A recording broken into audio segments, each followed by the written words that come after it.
कि जहां संविधान को मानने वाले, संविधान को जानने वाले, संविधान का जो भारत का संविधान जो बाबा साहब डॉक्टर अंबेडकर ने लिखा है, इस संविधान को मानने वालों का सीधा टकराव अपने ही सामाजिक मूल्यों के साथ में है। कैसे बहन जी?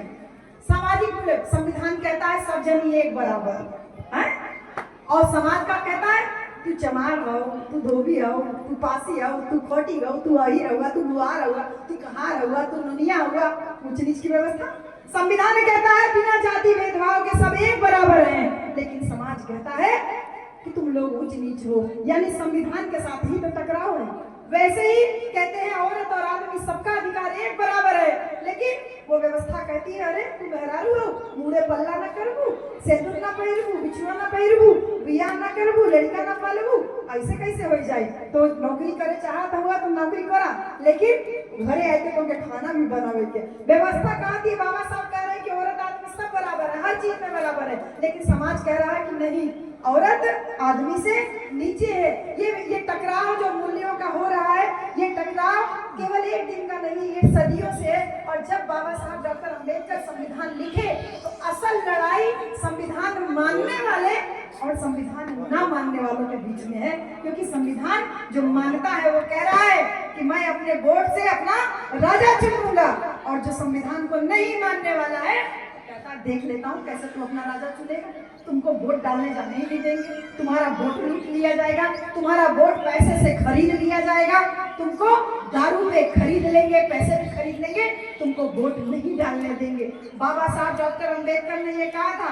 लोगों ने कहा कि अरे बड़ा खुश हो रहे हो कि तुमने वोट का अधिकार दिया, लेकिन तुम्हारे लोग गरीब हैं, भूखे हैं, नंगे हैं, लाचार हैं, वोट खरीद लिया जाएगा तुम्हारे लोगों का, तब तुम क्या करोगे?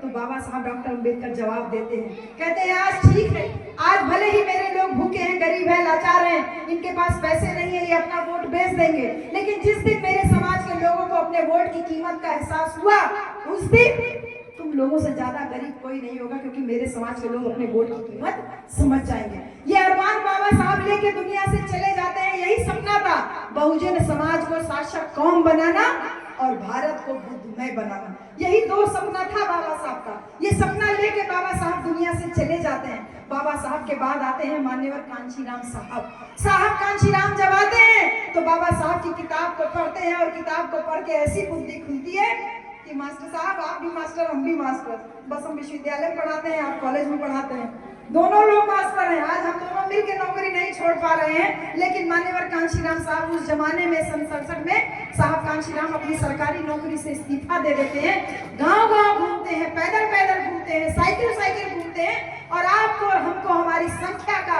एहसास कराते हैं। कहते हैं कि तुम्हारी संख्या 100 में 85 है, और नारा देते हैं जिसकी जितनी संख्या भारी उसकी उतनी हिस्सेदारी। साहब कांशीराम हिस्सेदारी की बात करते हैं, वही हिस्सेदारी जिसका सपना बाबा साहब डॉक्टर अंबेडकर ने देखा था। बाबा साहब ने कहा इस देश के संसाधनों पे है बहुजनों, अपना सत्ता हासिल करो, अपना सत्ता स्थापित करो, अपना हक अधिकार में अपना हिस्सा लो, सत्ता में हिस्सा लो, साधन संसाधनों में अपना हिस्सा लो। वही हिस्सेदारी का काम करने के लिए साहब कांशीराम जब नारा देते हैं जिसकी संख्या भारी उसकी उतनी हिस्सेदारी, फिर पैदल पैदल गांव गांव घूम रहे होते हैं। इसी दौरान दिल्ली में जब एक सभा में आपकी जैसी ये सभा लगी है, ऐसे ही दिल्ली में एक आम सभा लगी थी। उस सभा में एक पीछे जैसे बिटिया बैठ के बतिया रही है, दुपट्टा गुलाबी ओढ़े हुए, ऐसे ही एक गुलाबी दुपट्टा में पीछे एक लड़की 21-22 साल की थी।